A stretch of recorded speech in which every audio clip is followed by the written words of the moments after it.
السلام علیکم ورحمۃ اللہ وبرکاتہ۔ انتہائی افسوسناک غمگین خبر مقبوضہ وادی کشمیر سے۔ جمعرات کی شب ایڈوکیٹ بابر قادری کو بڑی بے دردی کے ساتھ ان کی رہائش گاہ میں شہید کر دیا گیا۔ اطلاعات کے مطابق چند شدت پسند ان کی رہائش گاہ پہنچے اور ان کو گولی مار دی گئی۔ بھارتی فوج نے اس سلسلے کے اندر ایک تحقیقاتی کمیٹی بھی بنا دی ہے اور تحقیقات کا آغاز بھی کر دیا ہے۔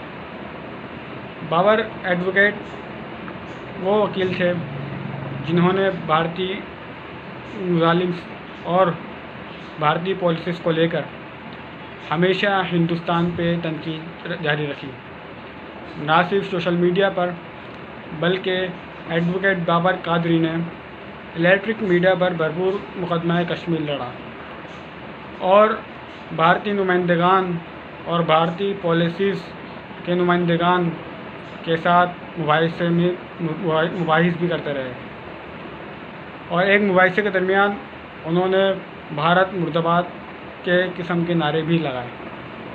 اس سلسلے کے اندر ایک بھارتی نمائندے نے، بھارتی پالیسیز کے نمائندے نے ان پہ پاکستان ایجنٹ ہونے کا الزام بھی لگایا۔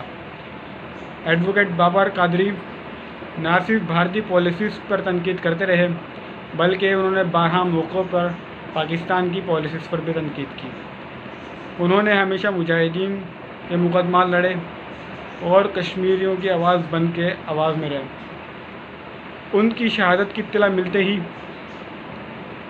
علاقے میں سوگ برپا ہو گیا اور اس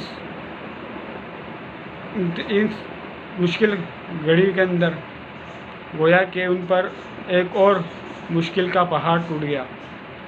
بابر ایڈوکیٹ جو کہ ہمیشہ سوشل میڈیا اور الیکٹرک میڈیا پر کشمیر کی آواز بنے رہے اور مجاہدین کی آواز بنے رہے، بھارتی مظالم کی عدالتوں میں، بھارتی سامراج میں، ایڈوکیٹ بابر قادری ساتھ ہی BJP کی سرکار کی پالیسیوں سے نالاں تھے اور 12 اس کا الیکٹرک میڈیا پر بھی اظہار کیا اور وہاں مناظرے بھی کیے۔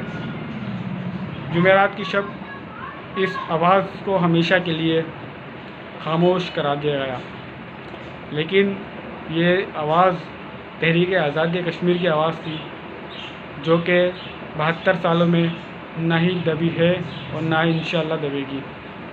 اس مشکل وقت کے اندر انشاءاللہ کشمیری عوام کے ساتھ ہمیشہ کھڑے ہیں، کھڑے رہیں گے زندگی کی آخری سانس تک۔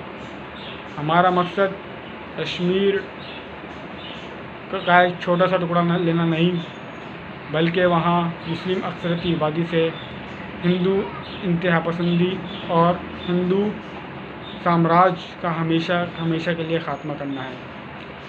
ہماری اس ویڈیو کا اختتام اس دعا کے ساتھ اللہ رب العزت ایڈوکیٹ بابر گوری سمیت تمام شہدائے کشمیر کو جنت الفردوس میں اعلیٰ مقام عطا فرمائے اور لواحقین اور اہل کشمیر کو صبر جمیل عطا فرمائے۔